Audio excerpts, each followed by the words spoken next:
Assalamualaikum warahmatullahi wabarakatuh.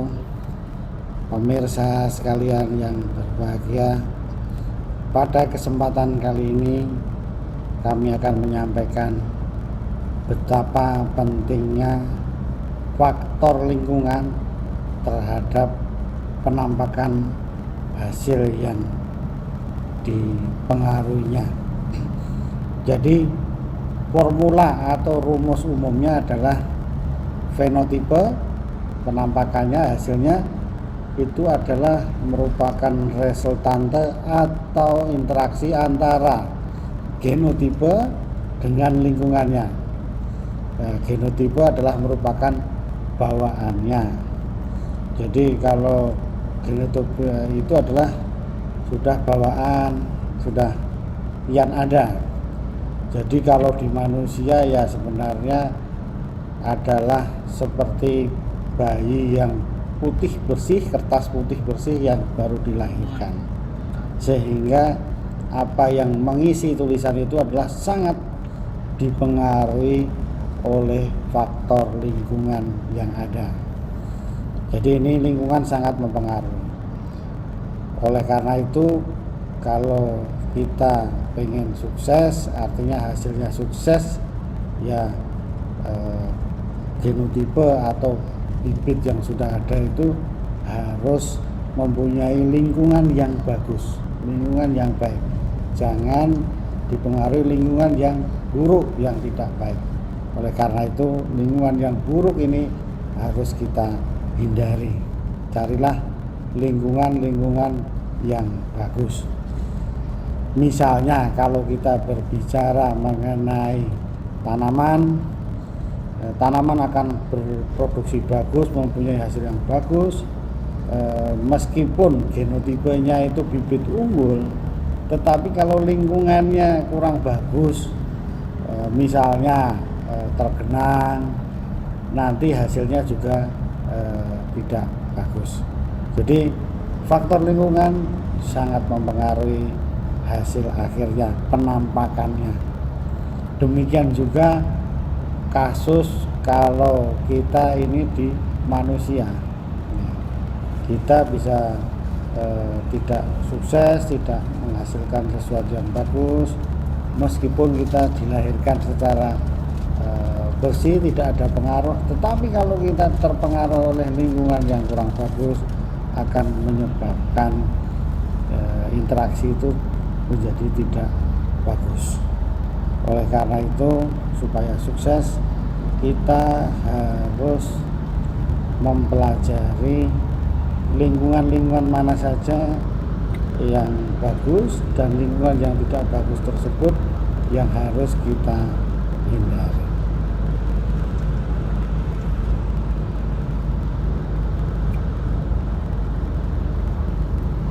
Jadi itu pemirsa, besarnya faktor lingkungan. Jadi lingkungan juga harus diseleksi, dipilih, tapi kalau yang sudah toksik sekali juga harus dihindarkan. Kalau yang juga harus dibatasi. Yang paling ideal adalah kita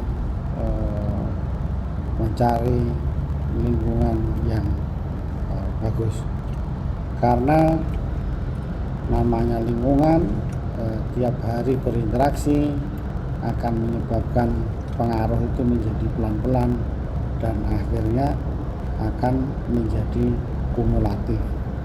Inilah besarnya faktor lingkungan. Jadi tidak hanya di tanaman, tapi juga di dalam kehidupan kita sebagai manusia. Jadi faktor itu lebih banyak di faktor lingkungan. Fenotipe merupakan hasil dari reaksi atau resultante genotipe dengan lingkungannya, dan lingkungan ini sangat besar pengaruhnya. Sekarang akan kita lihat lingkungan buruk apa saja yang bisa mempengaruhi diri kita. Dalam hal ini dalam hal kita mencapai kesuksesan kita. Yang pertama, kita jangan menjadi suka yang mengeluh, atau kita hindari lingkungan yang suka mengeluh, karena kita akan terpengaruh. Nah, gitu. Suka mengeluh, apa-apa menjadi salah, sesuatu yang peluang pun menjadi kesulitan. Nah, kita tidak boleh menjadi cengeng, kita harus menjadi pejuang yang tangguh, pantang menyerah, bekerja dengan keras. Nah, lingkungan-lingkungan yang seperti ini yang suka mengeluh ya harus kita hindari. Yang kita harapkan adalah yang bekerja keras, pantang menyerah, semangat. Nah, ini yang lingkungan yang seperti itu.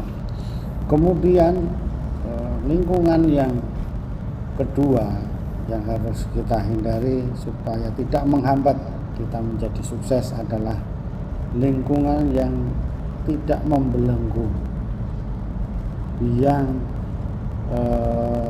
kita hindari yang membelenggu dan tidak demokratis.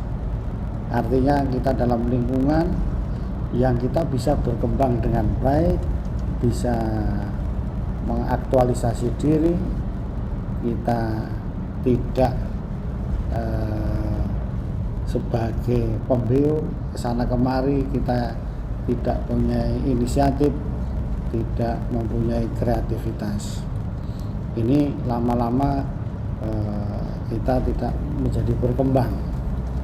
Oleh karena itu kita hindari lingkungan yang membelenggu dan tidak demokratis ini. Diharapkan dengan lingkungan yang kebebasannya relatif tinggi menyebabkan kita akan lebih berkembang lagi. Kemudian yang ketiga, lingkungan apa saja, lingkungan yang kita hindari adalah lingkungan yang egois dan tidak peka. Di dalam lingkungan ini tidak saling memperhatikan, tidak ada empati, sehingga tidak ada rasa kerjasama. Padahal zaman sekarang kolaborasi itu sangat penting.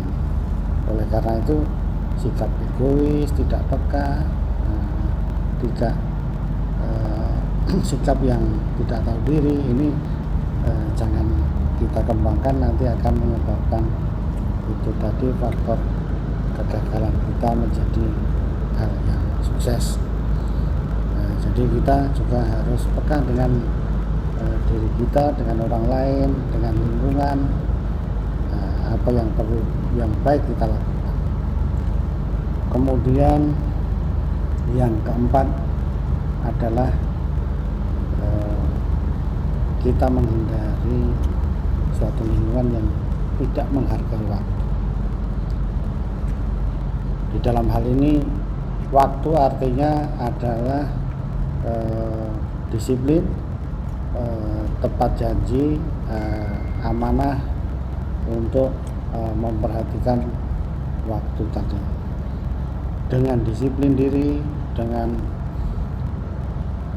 memperhatikan waktu, akan dengan ketat kita akan dapat mencapai tujuan-tujuan apa yang kita inginkan. Kemudian yang terakhir yang kita hindari adalah lingkungan yang manipulatif dan dramatis, yaitu lingkungan di mana yang suka membicarakan yang tidak sebenarnya, banyak hoaxnya, banyak bohongnya, manipulatif, sehingga menjadi akhirnya dramatik, semua menjadi didramakan, tidak sesuai kenyataan yang ada. Ini lama-lama akan tidak sesuai kenyataan. Nah, ini akan menghambat kita menjadi pribadi yang sukses. Mudah-mudahan 5 lingkungan ini dapat kita hindarkan menjadi pribadi yang sukses. Terima kasih. Assalamualaikum warahmatullahi wabarakatuh.